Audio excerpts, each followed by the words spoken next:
Ladies and gentlemen, you're watching Safer Arizona. I'm your host, David Stephen Wisniewski. Hey everybody, and I'm Tom Dean, attorney for Cannabis. Tonight, we're talking about law enforcement coming after people for what remains of Arizona's cannabis prohibition. I've been saying this for a long time, but Prop 207 only partially legalized cannabis in the state of Arizona.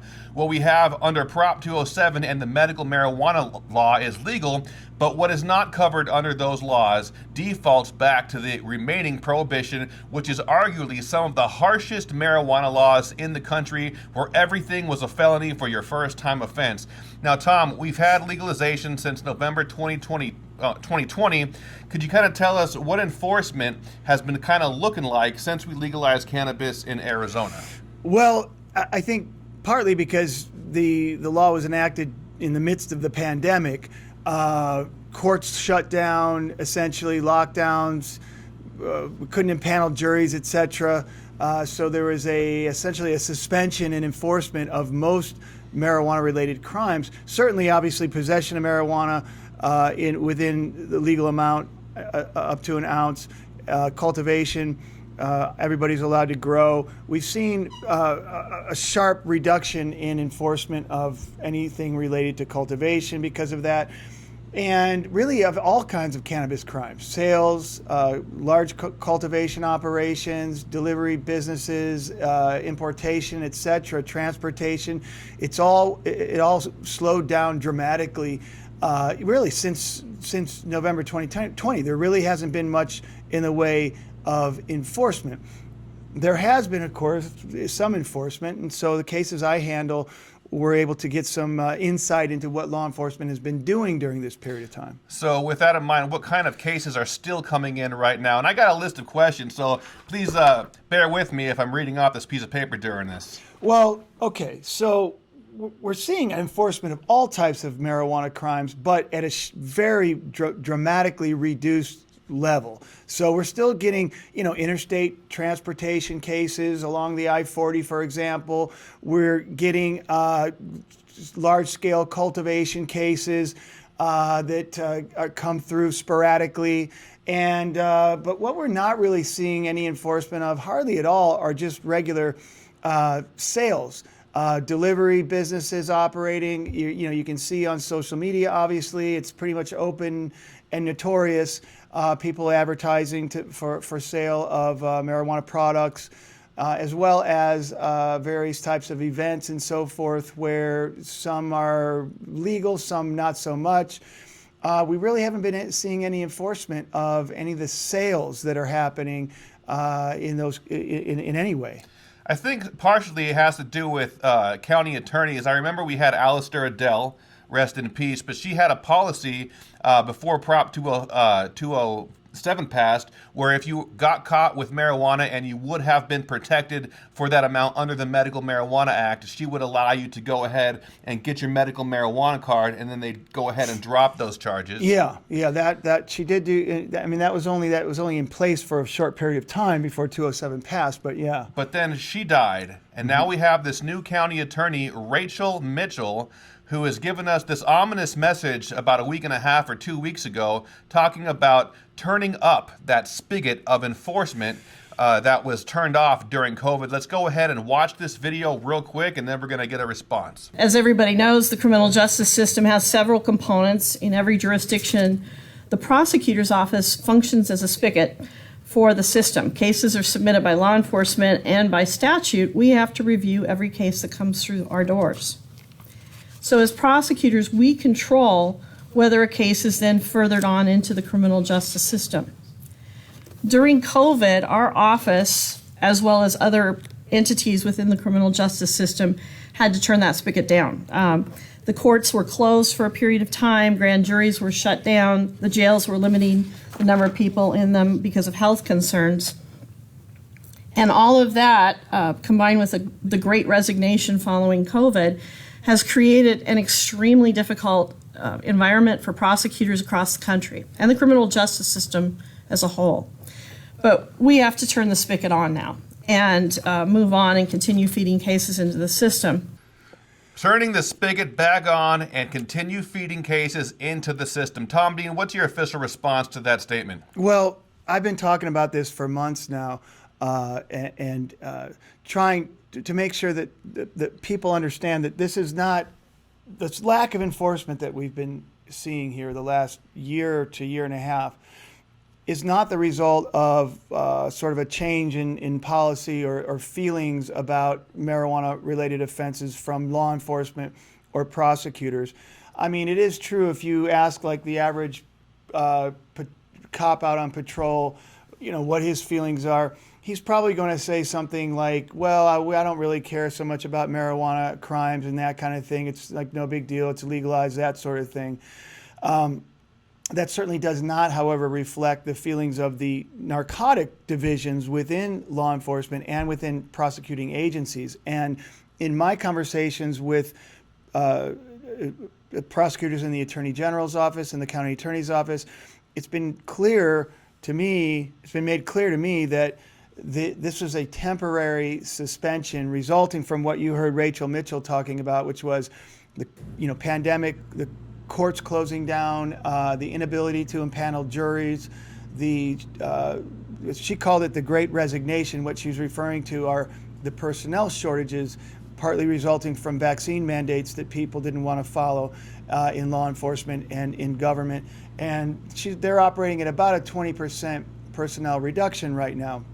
And so what they've accumulated is approximately 2 years worth of backlog investigations that they haven't, that they still have to file most of those, as well as a 20% personnel shortage.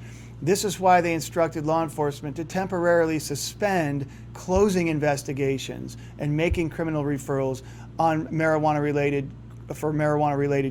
crimes. Now, it's important to understand, though, that law enforcement has continued to investigate all of these actively on social media. And I know this because in a few cases that are filed, we can read in their police reports or in their warrant applications that, yes, they are actively still investigating. They're doing social media warrants like Snapchat warrants or Instagram warrants, where they go in and grab like 6 months worth of data, images, messages, contacts. They're doing also GPS warrants, where they're slapping a GPS tracker. They're watching people travel back and forth to California, that kind of thing. So they're developing those investigations. Now, in typical circumstances, those investigations would have closed a long time ago. But because they're under these instructions not to file the charges yet, make the criminal referral, as it's called, it just keeps accumulating. So we're also seeing, they're searching Department of Health Services records, getting warrants to look and see if people are caregivers or what their status is there and so forth. So they're also, watching these events very carefully, in particular events where there's a cover charge and then there's marijuana provided within the event. I need to grab water. Be right back. Okay, they're attending those events. So they are, obviously in an undercover capacity. So they are actively engaged in these investigations, and they will eventually come to fruition. They will eventually result in criminal charges being filed, raids, search warrants of residences, and that kind of thing. We just don't know exactly. For months now, I've been talking about this, and unfortunately, not being able to give anyone a good idea about when that's going to happen. Is it going to begin? Is the spigot going to be turned back on in a week or in a month or in 6 months or a year? This is the first official pronouncement from the head of the third largest prosecuting agency in the country, Maricopa County Attorney, that it's time to turn the spigot back on, meaning she's going to be lifting the suspension. And so we expect that within the next coming weeks, months, we're going to start seeing a lot of people getting charged with marijuana-related offenses. So it's important to make sure you're very safe when you're posting on social media, because like Tom said, cops are watching social media, and there's so many people on there, it's almost impossible to know who's a cop and who's not a cop, so it's important to be careful. But let's just say something happens and you end up getting cops in your house and you're over your plant count. What kind of penalties do you think someone can be looking at if they end up getting caught over plant count? So, cultivation under Arizona's criminal code can result in either a class 5, 4, or 3 felony, which means that if it's under 2 pounds total weight, and this isn't dry weight or anything like this, this is wet weight, not including the mature stalks and the seeds of the plant, but including the rest of the plant. If that total weight of all plants combined is less than 2 pounds, then if convicted, the person could receive a probation sentence. So if they went to trial to fight it and lost, they could be sent to prison, but the judge also could choose to impose a probation sentence instead. However, once we're over 2 pounds, if convicted at trial, the judge has no choice but to impose a prison sentence. And depending on what the weight was it, if it was over 2 pounds, was it less than 4 pounds, or was it over 4 pounds, determines the range of prison time that person is facing. So to give you an example, if it was 2 pounds, but over 2 pounds, but less than 4 pounds, you're looking at a 1.5 to 3 year mandatory sentence.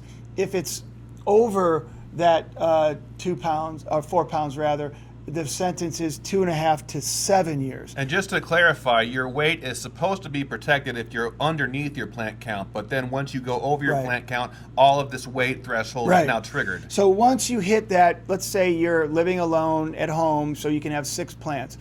You get caught with 7 plants. Now, certainly the position of law enforcement is that all of those plants are then considered illegal. It's an illegal cultivation, and they're going to charge you with the combined weight of all 7 plants. Now, I would argue, however, that only that 7th plant should be counted because you're legally allowed to grow 6 plants. It's a little bit different than the way it was under the Medical Marijuana Act, where once you were 1 over, all the plants were counted. I think under adult use, it's different. It's only the plants that are over the 6 plants that would be counted, but I'm sure that prosecutors will argue the other way. So it's unclear how that's going to end up playing out. But yeah, possibly it'll be the weight of all the plants, including the 6 that you are allowed to grow. And he's saying this could result in prison time. If the combined weight is 2 pounds or more, it's mandatory prison time. So, regardless of whether they're going to weigh those 6 plants or not, there's an argument I think that can be made both ways there. The total weight, though, of the plants that are counted, if it's 2 pounds or more, which isn't hard to get to if you've got, a dozen, say, mature plants. If they come in when they're in flower, it's going to be easy for them to get over that 2 pounds. You're going to be looking at mandatory prison. If you go to trial and lose, they're going to as long as you don't have any. Again, this is assuming that I'm describing a person who doesn't have any priors. Right. But so they're probably going to give you a probation option as long as it wasn't a very large grow. I mean, if it was a grow that involves, say, no more than 2 dozen plants, they're certainly going to offer you a probation deal, and it could be many more plants than that and still end up with a probation offer. So you're going to be looking at taking that probation deal and going down with a felony, or fighting it and risking mandatory prison time. Well, let's talk about selling marijuana without a license. What happens if you get caught? What could you be facing getting caught selling marijuana without a license? Well, so for the first offense, as long as we're talking about, again, I'm talking about people with no priors, and I'm going to assume we're talking about, a less than an ounce transacted. Right. Okay, so smaller. Something casual. If it's one isolated offense, then you're going to be probation eligible. Again, 2 pounds is the key number here. If the sale was less than 2 pounds, then prison time is not mandatory. If you go to trial and lose, the judge could choose to impose a probation sentence instead. However, very rarely do we see a case where there's one isolated sale. When officers are doing an investigation, they know it's very important to get 2 or more sales, undercover controlled buys, before they file charges, because once they get a second controlled buy on a separate date, now the person's looking at mandatory prison. That kind of leads me to my next question. What penalties would we be looking at if you got caught with an illegal marijuana operation with multiple controlled buys and then possibly multiple people involved in the operation? So they're going to be looking. So let's just assume that it is one. Let's just assume that it's less than an ounce, and officers they're going to usually try to get at least 3 controlled buys. That's the magic number, because that's any more than 3 doesn't get them any more mandatory time. So they're going to be looking for 3 offenses. If it's a small transaction like we're talking about, then we're looking at a class 4 felony, but as a category 2 offender because of those 3 separate dates. That sentencing range is a minimum of 3 years and a maximum of 6 years. So that's what you're looking at if you're involved in, say, doing deliveries or selling through Instagram. That kind of thing, and these are sales involving, less than 2 pounds.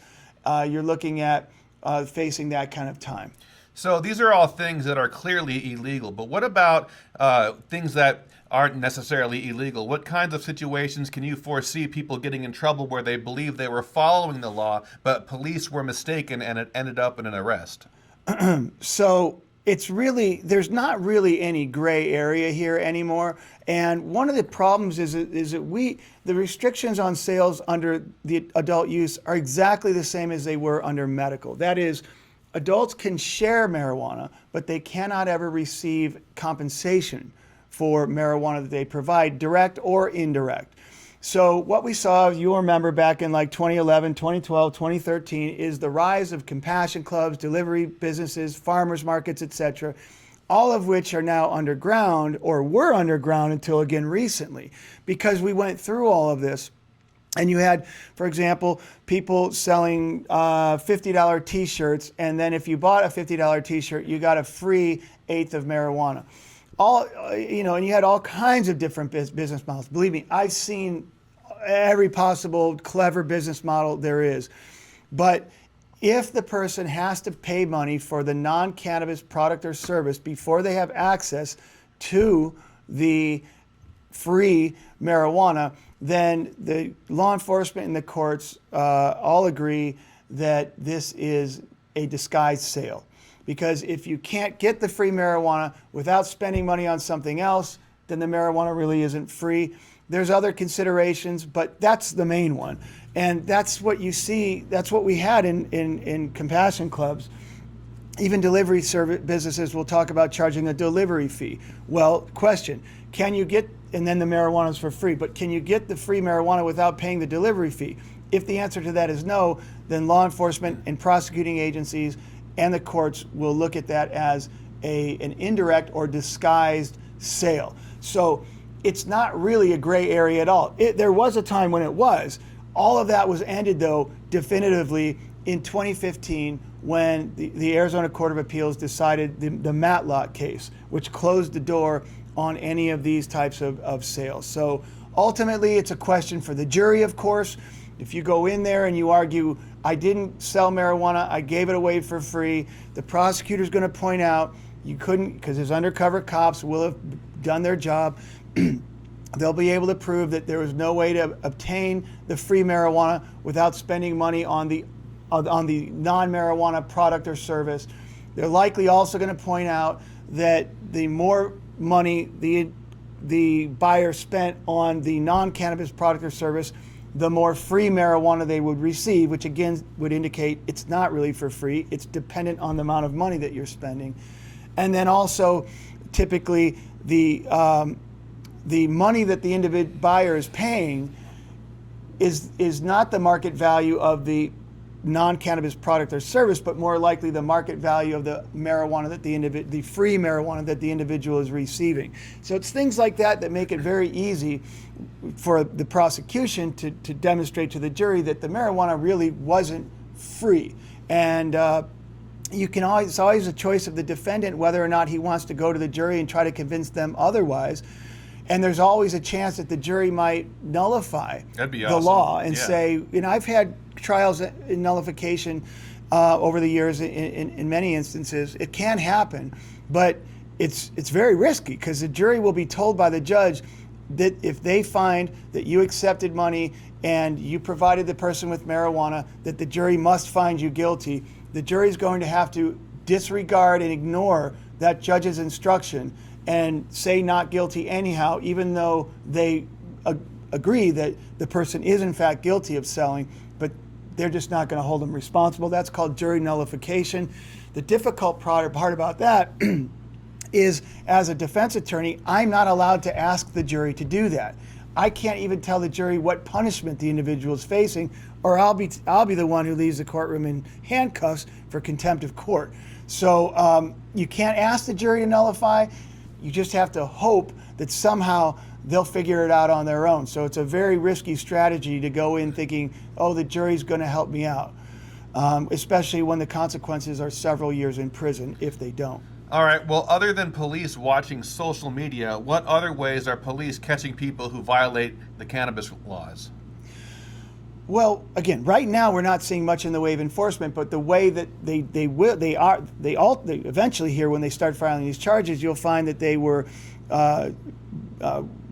monitoring social media, that they are following people on Instagram, Snapchat, all of that in an undercover capacity, and that they have probably gotten warrants to download content from those accounts. They've likely put a GPS tracker on the individual's vehicle, and they have probably done some other types of surveillance at the person's residence. Can you go back real quick? Put a GPS tracker on someone's vehicle? Yeah, they do have to have a warrant for that. So they go in, they tell the judge that, we've got some information here. It looks like on Instagram this person is advertising the availability of marijuana. That's not legal. The judge will say, okay, sure, put a tracker. It's a magnetic device. So undercover will follow the individual, say as they leave their residence, wait for them to maybe pull into a Circle K. The driver goes in, the undercover cop comes out and very nonchalantly attaches that magnetic tracker underneath the vehicle so you can't see it. And then that information will be sent and downloaded, and they'll be able to see every place that individual travels to, whether it's inside Arizona, outside Arizona. And they usually run that for 90 days. At which time they have to renew it. So if they want to get more information, they have to go back to the judge and get a new warrant. So that's very common. And these things are all happening right now, I know for a fact. I've heard people say that nobody cares about cannabis crimes anymore and it's the lowest priority on the police's radar. But I don't think I quite agree with that, especially with Rachel Mitchell coming out saying they're turning the spigot of enforcement back on. So first of all, there has been a change in sentiment among law enforcement. Your average law enforcement officer definitely doesn't care about as much now about enforcing marijuana laws as he might have, say, 5 or 10 years ago. That's true. However, that's not the individual who's making decisions about enforcement. It's the prosecuting agency and the narcotics bureaus within the different police agencies that are involved in setting that policy. And what you have is, and I can tell you from my conversations with prosecutors, that they're under enormous pressure from law enforcement. And so I can tell you right now, whoever thinks that law enforcement doesn't care anymore, I have it on authority from the prosecuting agencies themselves through their prosecutors that they are under pressure from law enforcement. And when they say law enforcement, again, they're talking about those law enforcement officers whose careers are all about enforcing drug laws. Every agency has these teams and task force and so forth that are out there engaging in this interdiction.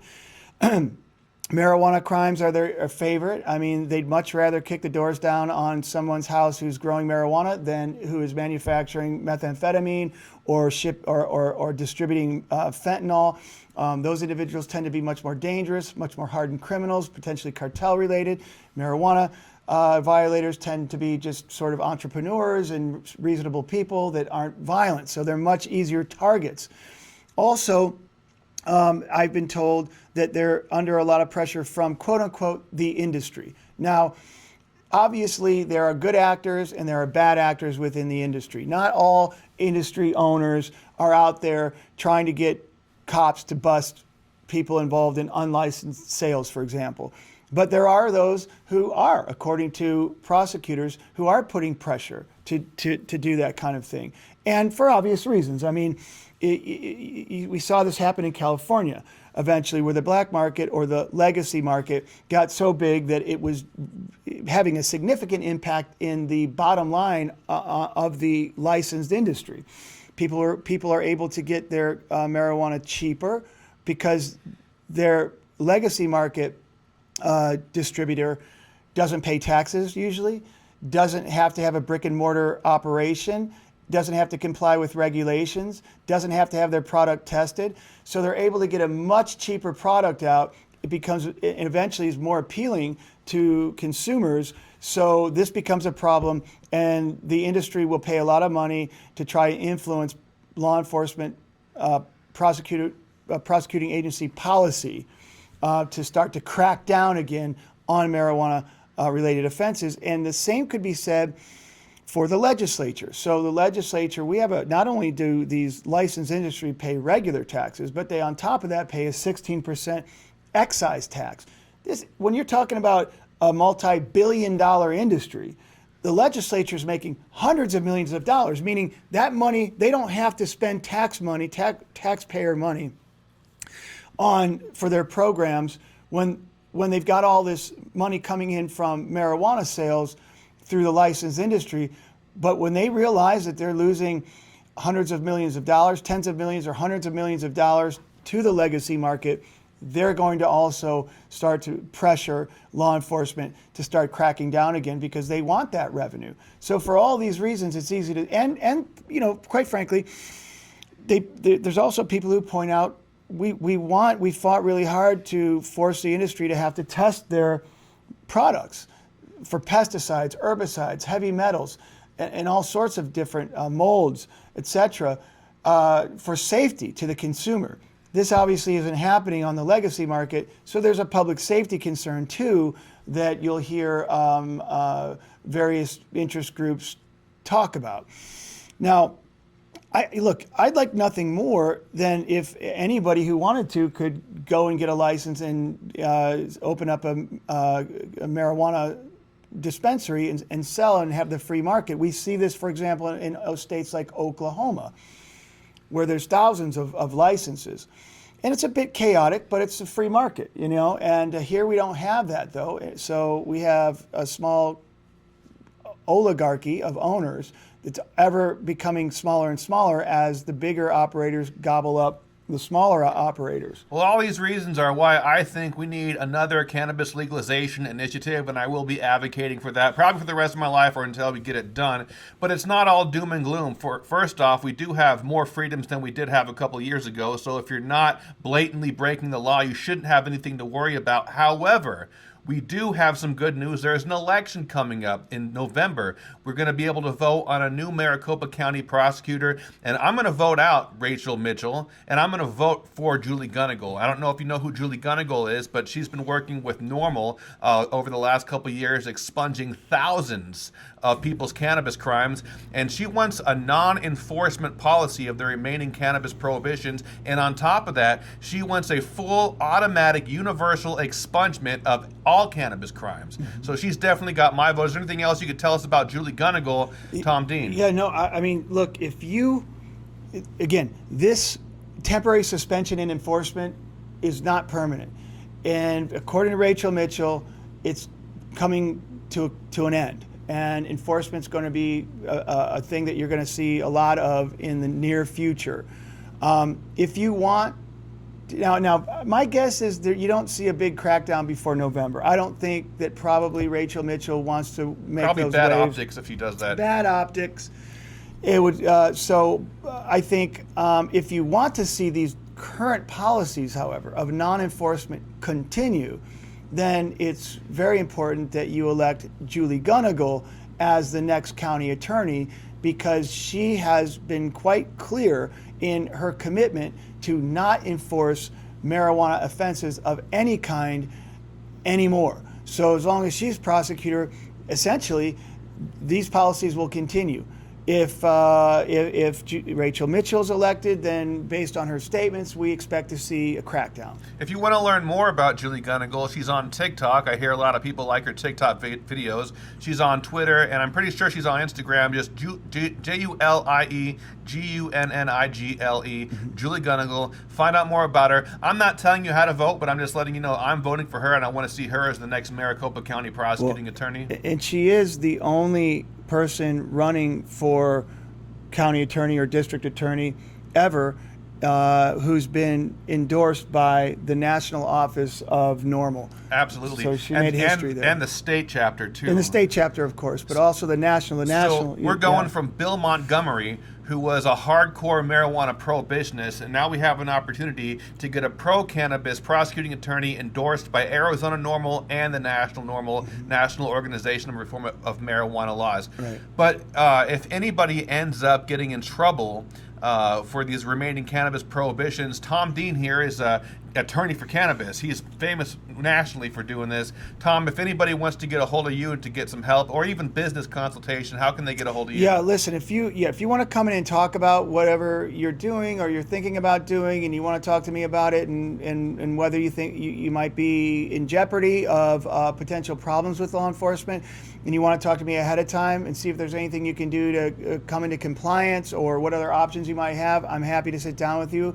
If you do end up becoming a victim of renewed enforcement, now, and we're talking about things like you mentioned the gray market.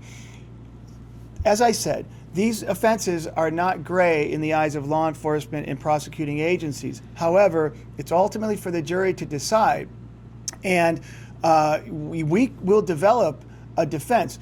If you are involved in giving out free marijuana, it's very risky to do that if you're accepting money for any other product or service. It's very risky, but it always is ultimately a question for the jury. And if indeed the marijuana was for free, and we can prove that, then we could develop a very good defense. You might decide you want to go to trial.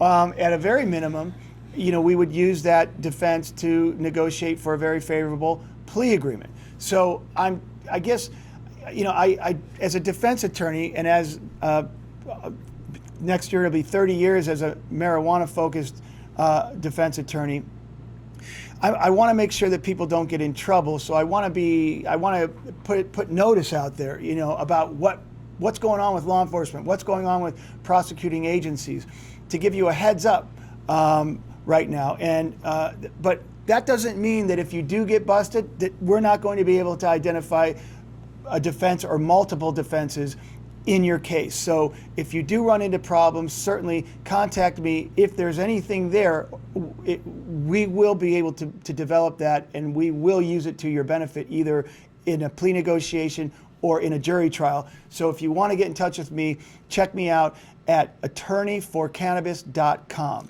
Attorneyforcannabis.com. All right, Tom Dean. Well, that's all I got for this transmission. Is there anything else you want to say before we conclude this broadcast day? Thanks for listening, everybody. And, I hope we're definitely not the voice of doom and gloom. We're the voice of progress in cannabis policy reform. Both Dave and I have worked very hard over the years to improve the laws in the state of Arizona, both through citizens voter initiatives, ballot initiatives, and also through fighting cases, sometimes pro bono where they're important. We'll continue to do that. We're going to make things better. It takes time. We need to make more progress.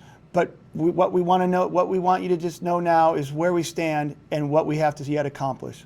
All right. Until next time, you're watching Safer Arizona.